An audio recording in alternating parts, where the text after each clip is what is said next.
Welcome to another video, and today I'm gonna talk about 25 things that only Valorant players will understand. Valorant is a fun game, but some things are also relatable. Credits to Outside Joke for the inspiration of this video. Now sit back, relax and enjoy, my friends. So let's start with the big problem, having to go to the toilet in the middle of a game. Some games are just so intense and you drink a lot and then suddenly you have to go. In that case you wait for the perfect timing, and when you die early you run to the bathroom, do your thing and then go back, and hopefully you'll be back in time to buy your guns. I mean, I've had that a lot. It's especially annoying if you have to walk the stairs, so respect for everyone who has stairs. The next thing is getting killed by enemies that weren't supposed to be at that spot.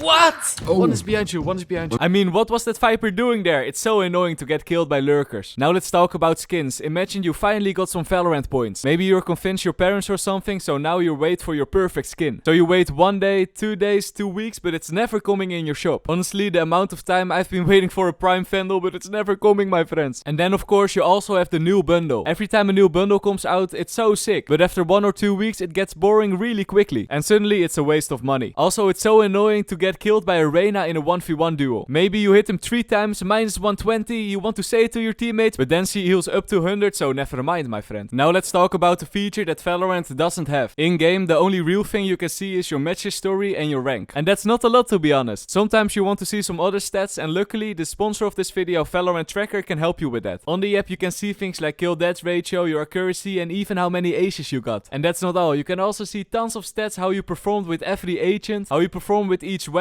and even how you perform on each map. And if you want to, you could also put these stats on a timeline, so you know exactly what period you played bad and what period you played good. It would be very nice if Valorant also adds these stats in game, but hey, luckily we have Valorant Tracker for that. And by the way, besides just looking to your stats, you can do way more with this app. When you hop into a game, you can see live match info. You can, for example, see what ranks your teammates and your enemies are. And in game you get this overlay, so you see what rounds you played good and what rounds you played bad. Very nice to have. And to top it off, you can also find some nice tips in the guide section. If this sounds interesting to you, feel free to download it with the link in the description. It's completely free, so try it out today, my friends. And now let's continue the video. Let's continue with all the glitches that Valorant has. It feels like for every glitch that Riot Games remove, they add 4 or 5 new ones. Or of course, they don't remove it at all. I mean, this Viper glitch is in the game for like 6 months already. It's very annoying, but it also can be very fun. I mean, watching how to noodle flying all over the map, making one taps left and right is really enjoyable. Now let's talk about the Valorant walls. Is it just me, or does they feel like they are made of paper? Some walls are so thick, but an easy spam with a Vandal and you're gone. I mean, look at this clip. You literally need 0 skill to make a kill like this. Yeah.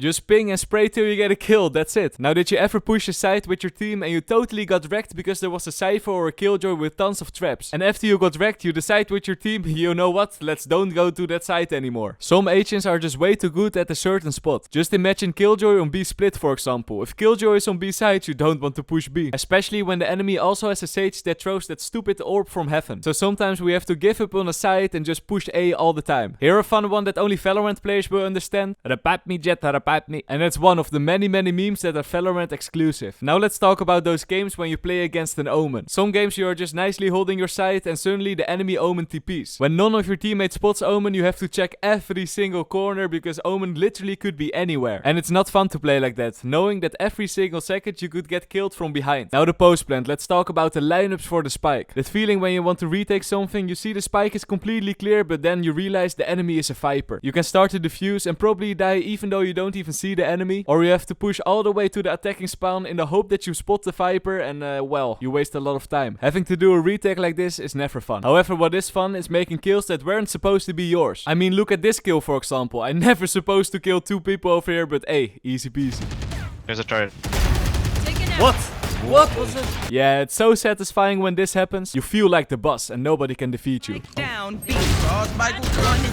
What was that? Now the Sage walls. When the enemy has a Sage in your team, you always expect the same walls at the same spots every round. Take Split, for example. When the enemy has Sage, it's almost certain that the mid will be walled 24/7. I guess we just have to deal with it. The rust in the first game of the day. Especially when you just wake up in the morning and you want to play an easy potje Valorant. You'll be very rusty if you don't do your warm-up. But I bet 90% 90% of you don't even do a warm-up. So for most of us, that pistol round in the first game of the day, that's never gonna end up well. Let's just pray that also the enemy didn't do a warm-up. Now let's talk about the pre-queue. The pre-queue never goes smoothly. First, you need to wait pretty long before you can get into a game, especially if you are playing with more friends. In one game, someone insta-locks. In another game, someone is raging on the team because we don't have smokes. Then you have someone who picks your main. And in the end, the queue get dodged anyway because we are playing Fracture. Yeah, hard times. Anyway, now let's talk about something more fun. When a new map or update comes out, it's always so much fun to find the lore and the Easter eggs. Riot Games always puts a lot of Easter eggs in the maps, and the whole community is searching for them. Another cool thing is that feeling when you first open your night market. Especially if you see some golden skins. Ooh, that's so nice, my friends. Not this market though, this was literally the worst market ever. Now something that every Valorant player will understand, let me get the clip. Don't beat me, Jet! Oh my...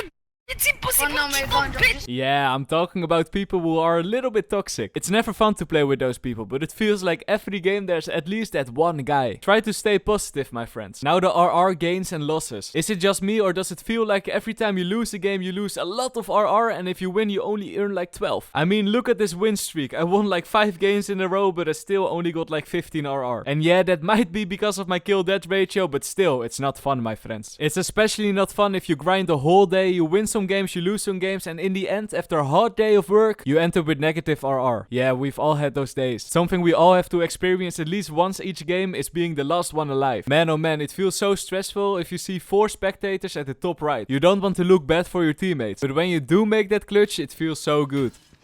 One enemy remaining.